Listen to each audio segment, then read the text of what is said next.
Hello. आज की video में हम बनाएंगे trial balance, balancing of a ledger account. वो आपको मैंने पिछली वीडियो में बता दिया था कि हमने जो है वो लेजर अकाउंट को किस तरह से बैलेंस करना है, और उन बैलेंसेस के बेसिस पर जो है वो एक समरी तैयार की जाती है। That summary is known as trial balance. तो वो ट्रायल बैलेंस उन अकाउंट्स के जो फाइनल बैलेंसेस हैं, उन बैलेंसेस के बेसिस पर ट्रायल बैलेंस कैसे बनाया जाता है, वो आज की वीडियो में हम करेंगे। इसमें जैसे मैंने आपको बताया था कि ट्रायल बैलेंस जो है हम बैलेंस मेथड से भी बना सकते हैं या टोटल मेथड से भी बना सकते हैं। तो ये मेथड्स हैं हमारे पास जिसके बेसिस पर ट्रायल बैलेंस बनाया जा सकता है, और या फिर जो है कंपोजिट मेथड की दोनों ही कॉलम जो है वो बैलेंस के भी और टोटल के भी हम उसमें शो कर सकते हैं, और उसके बेसिस पर हमारा ट्रायल बैलेंस बन सकता है। तो ट्रायल बैलेंस जो है वो दैट फॉर जिस भी कंपनी के लिए आप बना रहे होते हैं तो उसका नाम लिखा आता है, और किस डेट को आप बना रहे हैं वो आप यहाँ पे लिखेंगे कि दैट इज़ एज ऑन 31 मार्च 2021। जिस मेथड से आप बना रहे हैं यहाँ पे मेंशन करने की ज़रूरत नहीं है, क्योंकि आपको सिखाने के लिए बनाया है। तो इसलिए मैंने यहाँ पे लिख दिया कि हम कौन से मेथड से बना रहे हैं। बैलेंस मेथड से बनाएंगे तो आप बैलेंस मेथड लिख देंगे, और अगर जो है आप उसको टोटल मेथड से बनाएंगे तो आप टोटल मेथड लिख देंगे। तो इसको शुरू कर लेते हैं कि हमने जो है ये जो बैलेंसेस लेने हैं वो किस तरह से जो है यहाँ पर लिखे जाते हैं। तो इसमें जो इसका फॉर्मेट है वो पहले ही बताया था, पर दोबारा से रिपीट कर लेते हैं कि सीरियल नंबर आएगा सबसे पहले, कि कौन कितने नंबर ऑफ अकाउंट्स, उनके serial numbers. Then name of account, जो भी अकाउंट्स आपके बुक्स ऑफ अकाउंट्स में, जर्नल में, लेजर बुक में हैं, जिनके बैलेंसेस जो है वो बचते हैं, डेबिट है या क्रेडिट है, उन सभी के अकाउंट्स के नाम यहाँ पर आएंगे। लेजर फोलियो, किस लेजर नंबर से जो है वो लेजर के किस पेज नंबर से आपने वो बैलेंस लिया है, उसका पेज नंबर यहाँ पर आता है। देन अगर वो डेबिट बैलेंस है तो इस कॉलम में अमाउंट आएगी, अगर उसकी क्रेडिट बैलेंस है तो उसकी अमाउंट जो है वो इस कॉलम में आएगी। तो यहाँ पर जो है हम इसको शुरू कर लेते हैं। जैसे हमारे पास कैश अकाउंट से शुरू कर लेते हैं कि कैश अकाउंट हमने बनाया। तो कैश अकाउंट बनाने के लिए आपको बताइए कि इस तरह का फॉर्मेट होता है लेजर का, और ज़्यादा डिटेल में देखना है आपने तो लेजर वाली वीडियो में आप देख सकते हैं। तो इसमें इसकी हमने बैलेंसिंग करनी होती है, जितनी भी ट्रांजेक्शन्स हैं वो ट्रांजेक्शन्स लिख लेते हैं। उसके बाद जो है वो उसका एक रफ टोटल निकाला जाता है, फिर देखा जाता है कि डेबिट साइड का टोटल ज़्यादा है या क्रेडिट साइड का टोटल ज़्यादा है। तो इन केस की अगर डेबिट साइड का टोटल ज़्यादा है तो बैलेंस जो है वो आपका क्रेडिट साइड में बचेगा। बाय बैलेंस क्रेडिट साइड में बचेगा तो आप उसको by balance CD carry down करके लिखते हैं। तो जो भी बैलेंस बचेगा आपका वो लिखा जाएगा, ताकि जो है वो दोनों साइड्स का टोटल जो है वो इक्वल हो जाए। तो जिस साइड का टोटल ज़्यादा है वही दोनों साइड लिखा जाता है, और बाकी का बैलेंस यहाँ पर लिख जाएगा। तो जिस साइड का टोटल ज़्यादा रहता है तो वो कहा जाता है कि उस अकाउंट का वो बैलेंस है। तो यहाँ पर जो है वो डेबिट साइड का टोटल ज़्यादा है, और इसलिए इस बैलेंस को कहा जाएगा कि ये डेबिट बैलेंस है।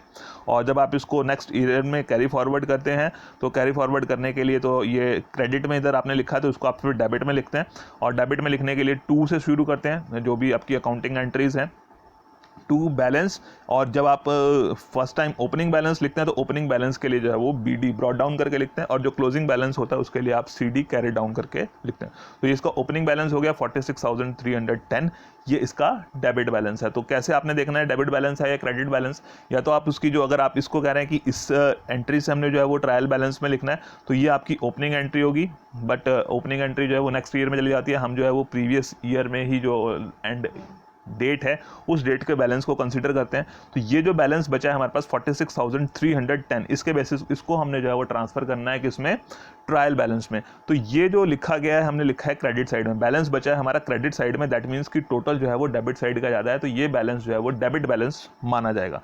तो ये डेबिट बैलेंस माना जाएगा, और कैश अकाउंट का जो बैलेंस है दैट इज डेबिट बैलेंस, और वो जो है वो 46,310 रुपीज़ आ रहा है। तो अगर आपने चेक करना होगा तो इसकी टोटलिंग चेक करके आप देख सकते हैं कि इसका जो है वो बैलेंस इतने रुपए बचेगा। ये बैलेंस की एंट्री है। बाकी जो हमने जो भी जर्नल बनाए होंगे, जर्नल से ही एंट्रीज जो है यहाँ पे उसमें शिफ्ट कर दिए अकाउंट में, और उसके बेसिस पर उसका जो है वो बैलेंस यहाँ पे निकल कर आ गया। अब इसको हमने लिखना है ट्रायल बैलेंस में। पहले हम कर लेते हैं बैलेंस मेथड के अकॉर्डिंगली।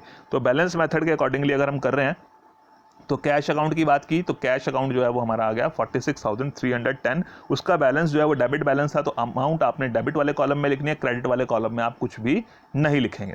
देन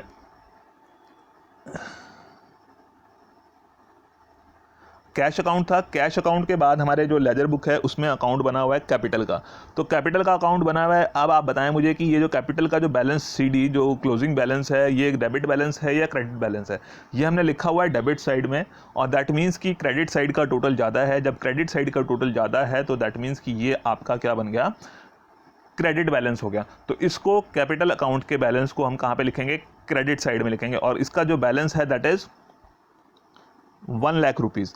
तो ट्रायल बैलेंस में चलते हैं और यहाँ पे कैपिटल अकाउंट हमने लिख दिया, कैपिटल अकाउंट का बैलेंस है और इसका जो बैलेंस था वो क्रेडिट बैलेंस था, इसलिए हमने क्रेडिट वाले कॉलम में लिखा है, डेबिट वाला कॉलम जो है वो नील छोड़ दिया। तो इसके बाद फिर हमारे पास कैपिटल अकाउंट के बाद जो अकाउंट बना हुआ है दैट इज़ सेल्स अकाउंट, और सेल्स अकाउंट का भी बैलेंस आप देख रहे हैं यहाँ पर जो है वो डेबिट साइड में लिखा है, दैट मीन्स कि उसका क्रेडिट साइड का टोटल जो है वो ज़्यादा रहा होगा, तभी हमने इसका डेबिट साइड में बैलेंस निकाला है।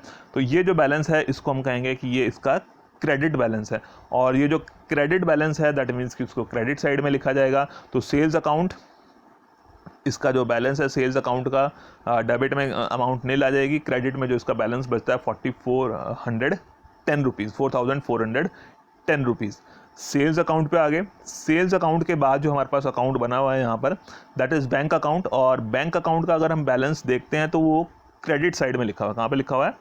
क्रेडिट साइड में उसका बैलेंस निकाला हुआ है, दैट मीन्स कि डेबिट साइड का टोटल ज़्यादा रहा होगा, डेबिट साइड की एंट्रीज ज़्यादा रही होंगी, तभी जो है उसका बैलेंस जो है वो क्रेडिट साइड में बचा है। तो ये जो बैलेंस है that is known as debit balance. तो ये डेबिट बैलेंस जो है वो 50,000 का हम जो है वो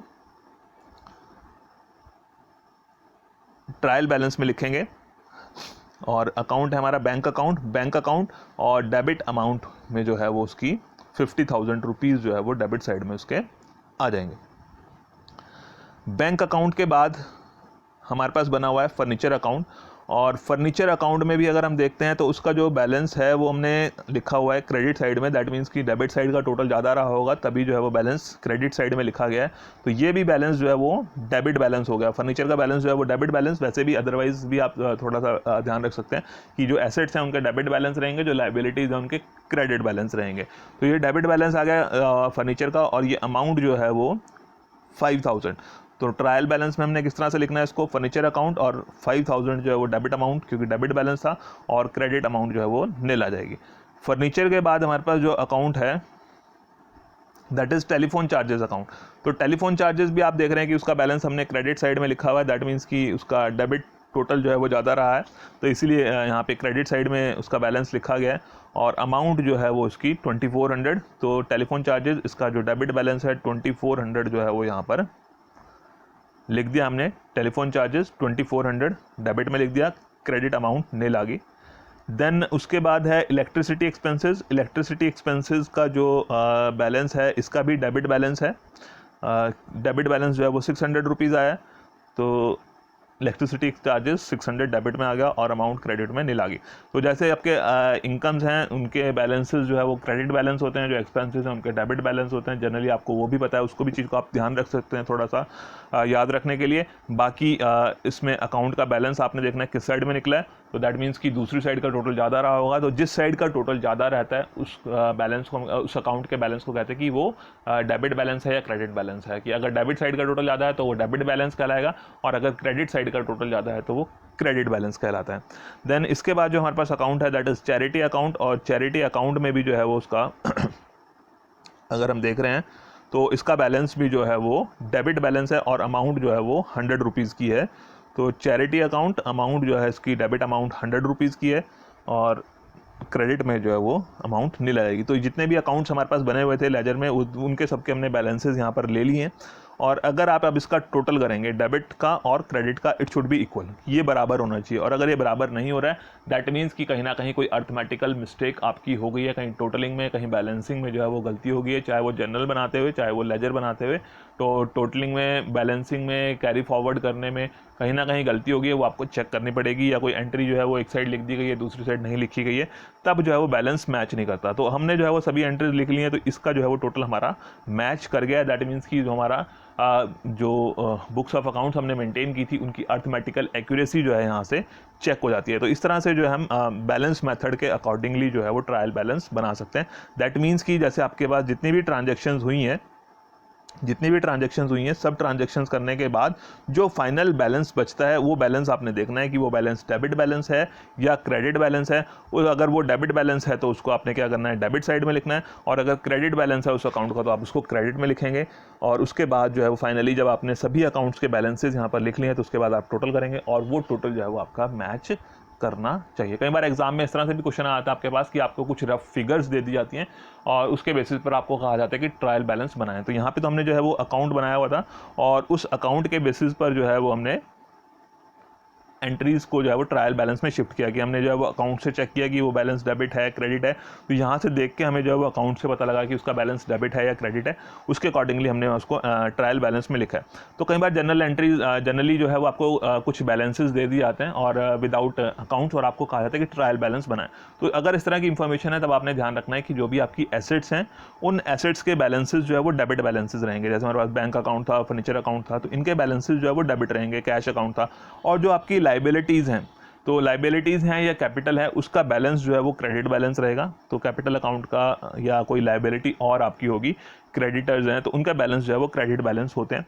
इनकम्स अगर कोई हैं, जैसे सेल्स है हमारी, तो उसका बैलेंस क्रेडिट होगा। एक्सपेंसेस हैं टेलीफोन का, इलेक्ट्रिसिटी का, चैरिटी अकाउंट का, इनके बैलेंसेस जो है वो डेबिट बैलेंस होते हैं। तो उसको आप ध्यान में रखते हुए जो है डेबिट और क्रेडिट में उसको लिख सकते हैं और उसके बेसिस पर ट्रायल बैलेंस बना सकते हैं। या कई बार कहा जाता है कि आप जो है वो एंट्रीज को चेक करें कि वो ट्रायल बैलेंस में सही है या नहीं है, तो आपने तब भी उसको चेक करते हुए देखना है कि कहीं पर किसी एसेट का बैलेंस डेबिट बैलेंस होने की जगह हमने क्रेडिट में ना लिख दिया हो, कोई क्रेडिट वाली आइटम जिसका बैलेंस क्रेडिट होता है उसका हमने डेबिट में ना लिख दिया हो, तो आप वो चेक करके भी जो है वो सही गलत ट्रायल बैलेंस से सही ट्रायल बैलेंस बना सकते हैं। तो ये था हमारा बैलेंस मेथड। तो ये था हमारा बैलेंस मेथड के अकॉर्डिंगली हमने ट्रायल बैलेंस बनाया। अब इन्हीं अकाउंट्स के हिसाब से जो है हम बना लेते हैं टोटल मेथड से जो है वो टोटल लेंगे हम, टोटल अमाउंट के हिसाब से जो है वो ट्रायल बैलेंस किस तरह से बनाया जाता है। तो सबसे पहले हम कैश अकाउंट पे ही चलते हैं जहाँ से हमने शुरू किया था। तो ये हमारे पास कैश अकाउंट है। अब कैश अकाउंट अगर आपके पास दिया हुआ है तो आपने क्या करना है कि इसके बैलेंसेस नहीं निकालने, इसके फाइनल बैलेंसेस नहीं निकाले जाएंगे। आप क्या करेंगे, इसके जो डेबिट एंट्रीज़ हैं उनका टोटल करेंगे, इसकी जो क्रेडिट एंट्रीज़ हैं उनका टोटल करेंगे। आप क्या करेंगे, जो इसकी डेबिट एंट्रीज़ हैं उनका टोटल किया जाएगा और जो इसकी क्रेडिट एंट्रीज़ हैं उनका टोटल किया जाएगा। तो डेबिट एंट्रीज़ का टोटल तो हमें यहाँ पे दिखाई दे रहा है कि 1,04,410 आ रहा है। तो 1,04,410, तो वो जो उसका डेबिट वाला टोटल है वो हमने यहाँ पर लिख दिया, कैश का डेबिट वाली कॉलम का टोटल यहाँ पे लिख दिया। और अब क्या करेंगे, अब देखेंगे कि क्रेडिट वाला टोटल कितना है। तो क्रेडिट वाले टोटल का हम करेंगे 50,000 प्लस 5,000 प्लस 2,400 प्लस 600, तो ये हो गया आपका 50, 55, 58 और प्लस 100, 58,100 जो है वो इसका टोटल आ गया आपके पास। और ये जो इसको बैलेंस को नहीं हमने निकालना है क्योंकि ये तो हमने बैलेंस बाद में निकाला था, जो उसकी एंट्रीज हैं सिर्फ उसी को कंसीडर करना है। तो ये एंट्रीज हैं जो हमने क्रेडिट साइड में लिखी थी और ये एंट्रीज थी जो हमने डेबिट साइड में लिखी थी। तो अब क्रेडिट साइड की जो एंट्रीज हैं उनका टोटल आया 58,100। तो कैश अकाउंट में ही हम क्या करेंगे कि कैश अकाउंट में उसका क्रेडिट कॉलम का टोटल जो है वो यहाँ पर लिख दिया जाएगा। डेबिट वाले कॉलम का टोटल यहाँ पर और क्रेडिट वाले कॉलम का टोटल जो है वो यहाँ पर लिख दिया जाएगा कैश अकाउंट। तो उसमें क्या है कि ये हम टोटल मेथड से बना रहे हैं कि डेबिट अमाउंट जो डेबिट कॉलम है उसका टोटल लिख लेंगे और क्रेडिट अमाउंट वाले कॉलम उसका टोटल लिख लेंगे। देन कैश अकाउंट के बाद हमारे पास जो है इसमें कैपिटल अकाउंट बनाया था। तो कैपिटल अकाउंट में जो है वो हमारे पास एंट्री जो है सिर्फ क्रेडिट साइड में एंट्री है। यहाँ पे डेबिट में जो हमने बैलेंस निकाला तो इसको नहीं हम कंसीडर करेंगे, सिर्फ जो एंट्रीज हैं उनको हम कंसीडर करेंगे। तो हमने यहाँ पे कैश अकाउंट लिखा हुआ है। तो ये जो एंट्री आई है इसके क्रेडिट साइड में और उसका एंट्री सिर्फ एक सिंगल एंट्री है और उसका टोटल जो है वो 1 लाख रुपीज़ है और डेबिट में कोई भी एंट्री नहीं है। तो हमें सिर्फ इसके क्रेडिट में जो है वो 1 लाख रुपीज़ लिखने। तो कैपिटल अकाउंट, डेबिट में कोई भी एंट्री नहीं थी इसलिए डेबिट का टोटल नील आ गया और क्रेडिट वाले कॉलम का टोटल जो है वो 1 लाख रुपीज़ आ गया। देन जो नेक्स्ट अकाउंट है हमारे पास इसमें वो सेल्स अकाउंट है। सेल्स अकाउंट में भी क्या है कि कैश अकाउंट सिर्फ एक ही एंट्री है इसमें, वो भी क्रेडिट साइड में, डेबिट साइड में कोई एंट्री नहीं है। तो क्रेडिट साइड का अगर हम टोटल निकालते हैं सिंगल ही एंट्री है तो वो 4,410। तो ये 4,410 जो है वो आपने क्रेडिट में ही एक एंट्री थी, क्रेडिट में लिख दिया, डेबिट में कोई टोटल नहीं था तो डेबिट में आपने नील कर दिया। जैसे कैश अकाउंट था उसमें डेबिट का भी टोटल था, क्रेडिट का भी टोटल था, तो आपने दोनों साइड के टोटल लिखने हैं। अगर सिर्फ एक ही साइड में एंट्रीज हैं तो आपका जो एक साइड में जहाँ पर भी मतलब जिस भी साइड में एंट्रीज हैं डेबिट में या क्रेडिट में उनके टोटल करने हैं और वो टोटल जो है वो आप डेबिट का कॉलम का टोटल डेबिट अमाउंट में और क्रेडिट कॉलम का टोटल जो है वो क्रेडिट अमाउंट में लिखा जाएगा। सेल्स के बाद हमारे पास जो नेक्स्ट अकाउंट है दैट इज़ बैंक अकाउंट। और बैंक अकाउंट में भी अगर हम देखें तो सिर्फ एक ही एंट्री है, वो डेबिट साइड में है, क्रेडिट साइड में कोई एंट्री नहीं है, ये सिर्फ बैलेंस निकाला है। और डेबिट साइड में जो एंट्री है उसका जो टोटल है दैट इज़ 50,000। तो डेबिट वाले कॉलम का टोटल हो गया 50,000, क्रेडिट वाले का नील हो गया। बैंक अकाउंट डेबिट वाले के लिए आपने जो है वो 50,000 और क्रेडिट में जो है वो नील आ गया। बैंक अकाउंट के बाद हमारे पास जो है इसमें दिया हुआ है फर्नीचर अकाउंट। और फर्नीचर अकाउंट में भी अगर हम देखते हैं तो यहाँ पे सिर्फ जो है हमारे पास डेबिट में ही एक एंट्री है, वो है 5000 की, तो डेबिट का टोटल 5000, क्रेडिट में नील, और ये आपकी जो है वो अमाउंट यहाँ पे आ गई 5000 रुपीज़, डेबिट में अमाउंट आ गई, क्रेडिट में नील आ गया फर्नीचर अकाउंट। देन नेक्स्ट जो अकाउंट है हमारे पास फर्नीचर के बाद टेलीफोन चार्जेस का है, और टेलीफोन चार्जेस में भी जो है वो टोटल हमारे पास जो है अगर देखा जाए तो डेबिट में सिर्फ एक ही एंट्री है 2400, क्रेडिट में कोई एंट्री नहीं है, सिर्फ बैलेंस निकाला है, इसको हमने यहाँ पे नहीं लेना है, बैलेंस हमने बाद में बैलेंसिंग किया अकाउंट की, बट हमने सिर्फ एंट्रीज देखनी है, तो एंट्री सिर्फ एक ही है और वो है 2400 की, और ये डेबिट साइड में है, तो डेबिट साइड में जो है वो टेलीफोन चार्जेस में हम लिख देंगे डेबिट कॉलम में, डेबिट अमाउंट में 2400, क्रेडिट में नील। देन इलेक्ट्रिसिटी एक्सपेंसेस जो है ये आपके इसमें भी सिर्फ एक ही एंट्री है डेबिट साइड में, और उसका जो टोटल है दैट इज़ 600, तो यानी कि इलेक्ट्रिसिटी एक्सपेंसेस के लिए भी एक ही साइड टोटल आएगा 600 का, दूसरी साइड नील आ गया। एंड इलेक्ट्रिसिटी एक्सपेंसेस के बाद जो हमारे पास एक और अकाउंट है यहाँ पे बचता है दैट इज़ चैरिटी अकाउंट, और चैरिटी अकाउंट में भी एक ही एंट्री है डेबिट साइड में, उसका टोटल जो है वो 100 है, क्रेडिट में नील आ गया, और चैरिटी अकाउंट हम लिख देंगे 100, और यहाँ पर जो है वो क्रेडिट में नील आ गया। तो इस तरह से जितने भी अकाउंट्स हमारे पास दिए हुए थे हमने क्या किया, अब यहाँ पे टोटल मेथड से बनाया, तो उसके जो डेबिट कॉलम का टोटल है उसकी अमाउंट डेबिट वाली अमाउंट में, और उस अकाउंट के जो एंट्रीज क्रेडिट साइड में उसका टोटल जो है वो क्रेडिट अमाउंट में लिखा जाएगा। तो ये लिखने के बाद आपने फिर उसका फाइनल टोटल करना है, और जब आप उसका टोटल करेंगे वो बराबर होना चाहिए, जब बराबर है तब हम ये मान सकते हैं कि उसमें कोई अर्थमेटिकल मिस्टेक नहीं है, एंट्रीज जो है वो सही ढंग से की गई हैं, और अगर उसमें कहीं मिस्टेक रह जाती है तो फिर हमें वो दोबारा से जो है वो चेक करना पड़ेगा कि कहाँ पर जो है वो मिस्टेक उसमें हुई है। तो इस तरह से जो है वो टोटल मेथड के अकॉर्डिंग और बैलेंस मेथड के अकॉर्डिंग जो है वो बनाया जा सकता है। तो बैलेंस मेथड बनाएंगे तो आप जो है वो अकाउंट की बैलेंसिंग करेंगे, उसका फाइनल बैलेंस जो है यहाँ पे लिया जाएगा, और अगर टोटल मेथड से करेंगे तो डेबिट कॉलम का और क्रेडिट कॉलम का टोटल जो है वो उस अकाउंट के लिखा जाएगा, और उसके बाद जो है वो उसके टोटलिंग करने के बाद फाइनल टोटल जो है उसका मैच होना चाहिए। तो इस तरह से जो है वो आप टोटल मेथड से और बैलेंस मेथड से जो है वो ट्रायल बैलेंस बना सकते हैं। तो इसमें मैंने जैसे आपको बताया था कि इसमें methods of preparing trial balance, एक टोटल मेथड है, दूसरा बैलेंस मेथड है। तो बैलेंस मेथड के बारे में बता दिया मैंने आपको, टोटल मेथड के बारे में भी बता दिया। और कंपाउंड मेथड में क्या है कि total and balances both are shown in trial balance, कि अगर आप कंपाउंड मेथड से बनाएंगे तो उसमें टोटल वाला कॉलम भी बनाएंगे, आप बैलेंस वाला कॉलम भी बनाएंगे। तो उसमें क्या है कि जब आप कंपोजिट वाला बनाएंगे तो 2 कॉलम डेबिट के होंगे और 2 कॉलम क्रेडिट के होंगे। तो एक आपका बैलेंसेस वाला होगा और दूसरा जो है वो टोटल वाला होगा, कि दोनों चीज़ें जो है उसमें शो की जाएंगी, तो वो कंपोजिट ट्रायल बैलेंस आपका बन जाता है। तो इस तरह से ट्रायल बैलेंस हम अकाउंट्स के बैलेंसेस से बना सकते हैं। और इन केस कि हमें सिर्फ अकाउंट्स नहीं दिए गए हैं और सिर्फ उनके बैलेंसेस ही लिखे हैं एग्ज़ाम में, जैसे आपको कहा है कि चैरिटी 100 रुपीज़, टेलीफोन एक्सपेंसेस 2400, तो उसके बेसिस पर भी हम जो है वो ट्रायल बैलेंस बना सकते हैं। तो उसमें क्या है कि अगर उसके बैलेंस के साथ जो है वो डेबिट क्रेडिट लिखा है, तो वो अगर डेबिट लिखा है तो उसकी अमाउंट डेबिट कॉलम में लिखनी है आपने, अगर उसके साथ क्रेडिट लिखा है तो आपने उसकी अमाउंट क्रेडिट कॉलम में लिखनी है। और अगर कुछ नहीं लिखा है तो फिर आपको उसका नेचर ऑफ अकाउंट चेक करना पड़ेगा कि वो आपका एसेट्स हैं, लाइबिलिटीज़ हैं, इनकम्स हैं, एक्सपेंडिचर्स हैं, उसके बेसिस पर जो है आप उसका डेबिट और क्रेडिट लिखेंगे। तो जैसे आपको बताया था क्लासिफिकेशन में कि आपका जो एसेट्स हैं और उनका बैलेंस जो है वो डेबिट बैलेंस रहते हैं, लाइबिलिटीज़ का जनरली जो है वो क्रेडिट बैलेंस रहेगा, कैपिटल का आपका क्रेडिट बैलेंस रहेगा, और जो इनकम्स हैं, गेन्स हैं, उनका क्रेडिट बैलेंस रहेगा, जो एक्सपेंसेस हैं, लॉसेस हैं, उनका डेबिट बैलेंस रहता है, ड्राइंग्स हैं उसका भी डेबिट बैलेंस रहता है। उसके बेसिस पर जो है वो आप उनको यहाँ पर डेबिट और क्रेडिट में लिख सकते हैं, और फाइनली फिर आपका ट्रायल बैलेंस बन जाएगा, और टोटल आपने फाइनली उसका बाद में मैच करना है। आई थिंक आज की वीडियो में सब बहुत है आज के लिए। Thank you.